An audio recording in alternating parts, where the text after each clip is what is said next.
What's going on, everyone? So, quick little video because the Los Angeles Lakers have activated Quincy Olivari, and I'm excited, right? Getting ready, kind of getting things in order, right? So I can watch the game, kind of edit some videos, and get ready for the post-game stream, which I hope to see all of you at after the game, of course. And boom, I get an alert that the Lakers have activated Quincy Olivari due to all the injuries, and I'm excited. I am pumped. I have been wanting this for some time. I've talked about it a little bit here. I've talked about it kind of more on AIS, the Lakers show. But here I've talked, briefly through live stream, stuff like that.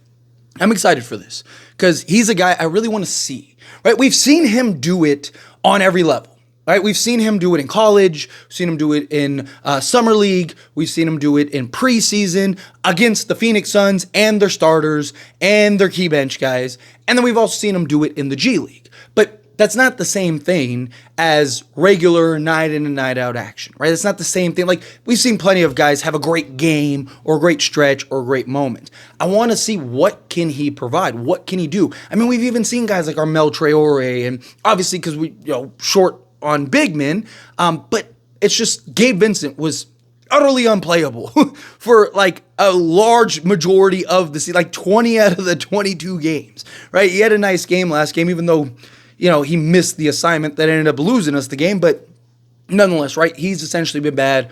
Austin Reeves has been out for this time. D'Lo even missed the game, and it kind of just felt like, hey, this would be a good time to see what Quincy Olivari could do, right? Like, give him like a 4 or 5 game stretch and see, can he hold his own? He looks like he's killing it in the G League, right? He's giving you, I think it's off the top of my head, like 22 points, like 4 or 5 rebounds, and then like 6 assists, somewhere in that ballpark. He's shooting like 41% from 3 on like 9 attempts, right? Like, he's showed in the G League everything that you want to see from him on the NBA level. I know people usually point to his turnovers in the G League, but there's a lot of factors that go into that. One, he has like just less talent, right, in the G League, guys that aren't as good at, getting to their spots and stuff. 2, his role on the Lakers squad, the main squad, is going to be nowhere near what he's going to be doing on the G League, right?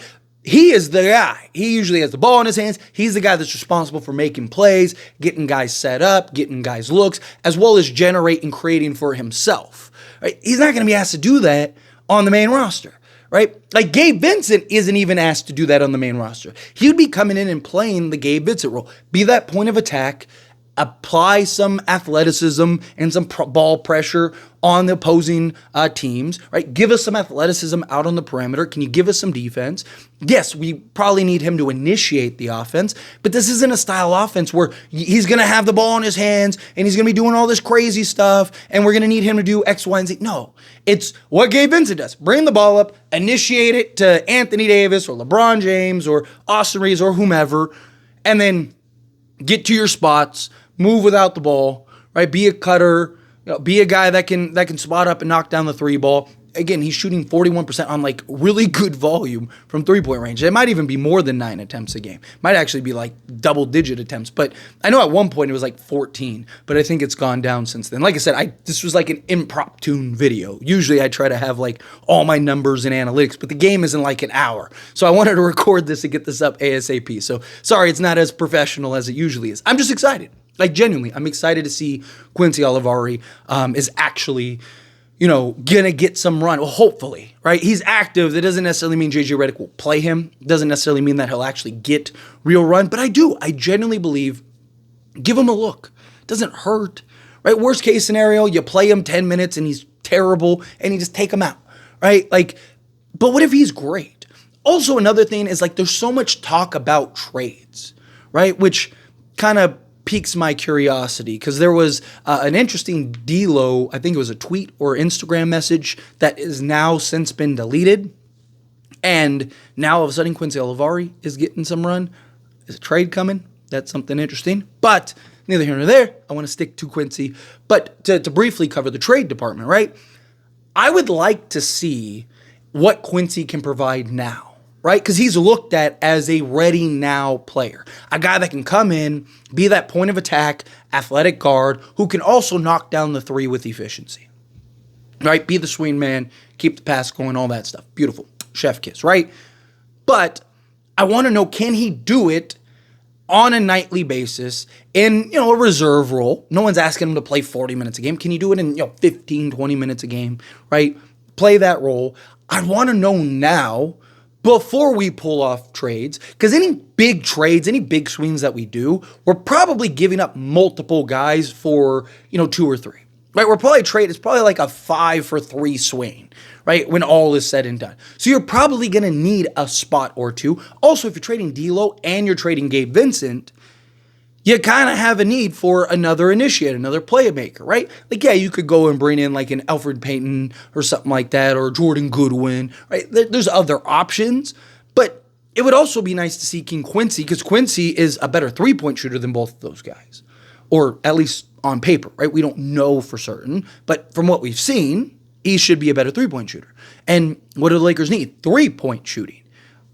Interesting. You got a guy in Quincy Olivari that can do that, right? So I would rather know now, is he a guy that is ready to kind of step in and play that role? Is he ready to step in and get that opportunity now?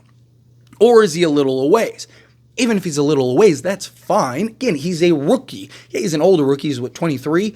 But still, right? Like, I want to know, okay, is he still a year or two away from actually being a quality rotation piece? Or is he ready to go now, like a Dalton Connect has been, right? Dalton Connect, yes, he's had his struggles. He's had his rough games, but he's also been very good. And for a large stretch was arguably our most consistent guy outside of Anthony Davis, right? Like, so again, I want to know before we get to that point, right? Lakers probably aren't making any moves or anything until like December 15th. So you have some time, right? We got a couple games. They got like 2-3 games for that day.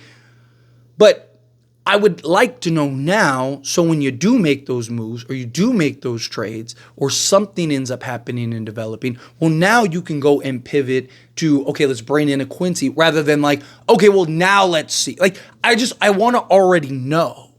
So that way you can make your decisions accordingly, right? Because if Quincy already fills a hole and already fills a void, well, then that's one less guy you need to worry about, right? Like, if you can get Quincy up to speed, and he shows, hey, I can knock down the 3 ball. I can initiate the offense, even through ball pressure, right? I can be the swing man. I can play some defense and apply some pressure on the opposing offense, right? I can get to the rim. I can do multiple things. If he can show that ability on that basketball court from what we've seen him be able to do at every level, right? I'm not saying he has to go give us, 26 or whatever that he did against Phoenix, because no one's expecting him to play that role.